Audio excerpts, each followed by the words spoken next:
जय श्री गणेश दोस्तों, स्वागत है आपका अपने YouTube चैनल संस्कृत धारा में। और मैं हूं MD शास्त्री। और आज हम फिर से वही 15% लेकर के आए हैं। नेट के मान लो, चाहे रीट के मान लो, फर्स्ट ग्रेड सेकंड ग्रेड, यानी हमारे संस्कृत के ऑल एग्जाम में काम आने वाले जितने भी प्रश्न है वो सभी प्रश्न मैं यहाँ पर आपके सामने लेकर के आया हूँ। तो आपको प्रश्नों को समझने के लिए वीडियो को शुरू से लेकर के अंत तक देखना बहुत ही आवश्यक है। साथ में आप वीडियो को लाइक, शेयर और कमेंट करते रहिए। साथ में मैं आपको कहना चाहूँगा कि ये आज के जो प्रश्न है बड़े ही अच्छे प्रश्न हैं, बड़े इंटरेस्टेड प्रश्न हैं कि इनके अंदर हमें बहुत सारे बेसिक नॉलेजों के बारे में पता चलेगा, व्यवहारिक, सामाजिक तथा साथ में ऐसे भी प्रश्न हैं इसके अंदर जिनका लगभग हमें ज्ञान है परंतु कई बार परीक्षा के अंदर कन्फ्यूजिंग हो जाती है। तो ऐसे प्रश्नों के बारे में भी आज हम यहाँ पर जानकारी लेंगे। तो बड़ा ही अच्छा आज मैटर चलेगा अपना, ठीक है। तो संस्कृत के प्रश्नों को समझने के लिए हमें थोड़ा सा माइंड को एकदम फ्रेश रखना होगा एकदम, और अपने जो ध्यान है उसको केंद्रित कीजिए और अच्छी तरह से प्रश्नों को पढ़िए, ठीक है। तो देख लेते हैं आज के जो प्रश्न है। उससे पहले मैं आपको कहना चाहूँगा आप अपने इस वीडियो को या इस चैनल को ज़्यादा से ज़्यादा शेयर कीजिए, लाइक कीजिए और कमेंट कीजिए। अगर आप नए हैं तो सब्सक्राइब कर लीजिए, पास में जो बेल आइकन है उसे दबा दीजिए, जिससे मेरे द्वारा डाले गए नए नए जो वीडियो होंगे वो आपको तुरंत प्राप्त होते रहेंगे। चलिए फिर देख लेते हैं आज के जो प्रश्न है अपने वो क्या कहता है, ठीक है। तो पहला प्रश्न अपना वो कहता है सूर्यः स्वामी वर्तते। सूर्यः स्वामी वर्तते। कर्कस्य, सिंहस्य, मेघस्य, मकरस्य। सिंह कौन सी राशि का स्वामी है? तो सिंह या सूर्य, मान लो सूर्य कौन सी स्वामी, कौन सी राशि का स्वामी है? तो वो है सिंह है। तो ऑप्शन नंबर हमारा 2 सही हो जाएगा, ठीक है। फिर सूर्यस्य संक्रमणे उत्तरगोलः भवति। सूर्यस्य संक्रमणे उत्तरगोलः भवति। मेष राशौ, वृष राशौ, मिथुन राशौ, कर्क राशौ। तो हमेशा याद रखना सूर्य के संक्रमण से जो उत्तर गोल होता है वह किससे होता है? मेष राशि, क्योंकि सूर्य मेष राशि में उच्च का होता है। देखो यहाँ पर कुछ ज्योतिष की बारे में भी बात बतला देता हूँ आपको, क्योंकि मैं आपको पता ही है मैं पांडित्य कर्म करता हूँ, साथ ही मैंने गुरुकुल में अध्ययन किया है।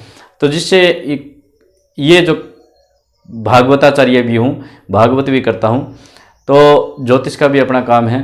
तो इन सभी के बारे में जब भी मेरे पास कोई ऐसा मैटर आता है, ऐसी कोई बात आती है, तब मैं लगभग बताने की कोशिश करता हूँ कि सूर्य मेष राशि के अंदर उच्च का होता है और उसी से 7वीं राशि यानी तुला राशि में नीच का होता है, ठीक है। और इसमें आपको एक विशेषता बता देता हूँ, जिस व्यक्ति का सूर्य अत्यधिक उच्च का होता है उसको पुत्र प्राप्ति होने का कम चांस होता है, ठीक है। तो यहाँ पर हमारा ऑप्शन नंबर 1 सही हो जाएगा, मेष राशि, ठीक है। सुखम विचार्यते।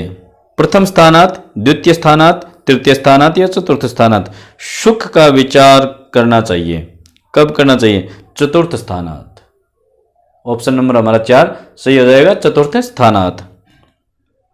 सूर्य सिद्धांत से प्रवर्तको अस्ति। सूर्य सिद्धांत के प्रवर्तक हैं भास्कराचार्य, लगधाचार्य, वराहमिहिराचार्य या आर्यभट्ट। तो सूर्य सिद्धांत के कौन है? आर्यभट्ट है। तो ऑप्शन नंबर हमारा 4 सही हो जाएगा, ठीक है। फिर कहता है नक्षत्राणि सन्ति। नक्षत्र होते हैं, कितने हैं? कहता है पंचविंशति, षड्विंशति, सप्तविंशति, चतुर्विंशति। तो हमेशा याद रखना नक्षत्र होते हैं सप्तविंशति। ऑप्शन नंबर हमारा 3 सही हो जाएगा, ठीक है। और वैसे इसको अष्टविंशति के रूप में भी गिना जाता है, क्योंकि अभिजीत जो नक्षत्र है उसको गिना, नक्षत्रों की गणना में नहीं गिनते परंतु होता है, ठीक है। फिर कहता है पाप ग्रह अस्ति। पाप ग्रह है शुक्र, भौम, बृहस्पति, चंद्र। तो पाप ग्रह जो होता है वो कौन सा होता है? भौम होता है, क्योंकि अगर मंगल अगर हमारा लग्न में है या चतुर्थ में है या अष्टम में या द्वादश भाव में है तो हम मांगलिक के रूप में कहलाते हैं। देखो आज आपको एक छोटा सा और नॉलेज दे देता हूँ, जितना मेरे को ज्ञान है भगवान की कृपा से, गुरु के आशीर्वाद से, तो मैं आपको बतला देता हूँ कि कहते हैं मंगल अगर 4, 8, 12 में बैठता है तो वो व्यक्ति मांगलिक कहलाता है। और मांगलिक बच्चे के लिए हमेशा आगे, चाहे वह लड़की हो चाहे लड़का हो, उसके साथ जिसका विवाह होता है ना, वो भी अगर मांगलिक हो तो उनका जीवन, वैवाहिक जो जीवन है वो बहुत ही सुंदर तरीके से व्यतीत होता है। अगर ऐसा नहीं हो, अगर लड़का मांगलिक हो, लड़की अगर मांगलिक नहीं हो, तो उसमें बड़ा व्यवधान आता है विवाह विच्छेद होने का संकट रहता है। साथ में जो मांगलिक नहीं है उस बच्चे के ऊपर अत्यधिक रोगग्रस्त होने का तथा गर्भपात होने का, इस प्रकार की समस्याएं बहुत सारी रहती हैं।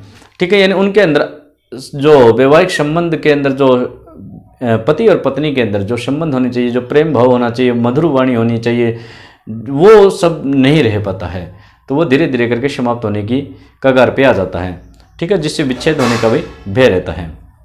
तो इसमें देख लेते हैं क्या कहते हैं, पाप ग्रह भौमः, यानी ऑप्शन नंबर हमारा 2 सही हो जाएगा। फिर कहते हैं संस्काराः सन्ति, संस्कार हैं 5, 10, पंचदश, षोडश। तो हमारे इस भारतीय सनातन धर्म के जो संस्कार है वो कितने हैं, 16 हैं। तो ऑप्शन नंबर हमारा 4 सही हो जाएगा, 16। फिर क्या कहते हैं, अत शब्दानुशासनम इत्यत्र अथ शब्द प्रयुज्यते। अथ शब्द का प्रयोग हुआ है किसके लिए, तो कहता है आरंभार्थे, अधिकारार्थे या मंगलार्थे या प्रश्नार्थे।